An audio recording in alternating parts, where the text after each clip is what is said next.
A presidente do IBDP, Instituto Brasileiro de Direito Previdenciário, professora Adriane Bramante, fala sobre pagamento de pensão por morte, como muda a regra de união estável e outros pontos mais. Confira na Agora. O pagamento de pensão por morte foi mudado em alguns pontos pela Medida Provisória de Combate a Fraudes (NSS). Uma das mudanças se refere à comprovação de união estável. Outra é sobre duração da pensão por morte vinculada à pensão alimentícia. Ouvimos a doutora Adriane Bramante, especialista em direito previdenciário, para explicar as mudanças. Tópico: a comprovação de união estável, como era nas agências do INSS, Instituto Nacional do Seguro Social. Os segurados já tinham que apresentar provas documentais para garantir a pensão para relações de união estável na Justiça. Porém, esse direito era garantido apenas com prova testemunhal. Como ficou? A necessidade de ter uma prova documental para comprovação de relações de união estável ou de dependência econômica passa a fazer parte da lei e, portanto, poderá ser exigida na Justiça. Ponto. A pensão alimentícia, como era, o ex-cônjuge poderia receber a pensão por morte desde que tivesse direito à pensão alimentícia. Como ficou? A MP estabeleceu que o ex-cônjuge só irá receber a pensão por morte pelo tempo que faltar para acabar a pensão alimentícia. Por exemplo, o juiz determina que o segurado tem que pagar a pensão para o ex-cônjuge por 3 anos, ele morre, e ainda faltava 1 ano de pensão alimentícia.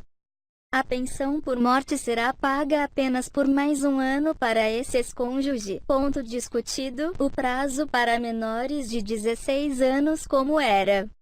Os filhos menores de 16 anos não tinham prazo definido para pedir a pensão por morte. O pagamento era garantido desde a data da morte do segurado. Como ficou?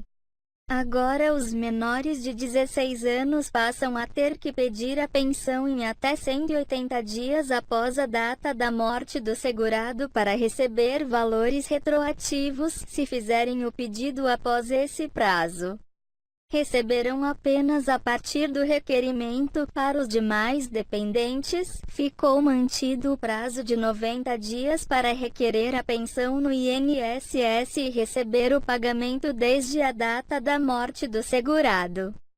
Quem pedir a pensão a partir do 91º dia perderá o direito ao pagamento dos 3 primeiros meses e só receberá a partir da data do requerimento. Disputa entre dependentes, como era.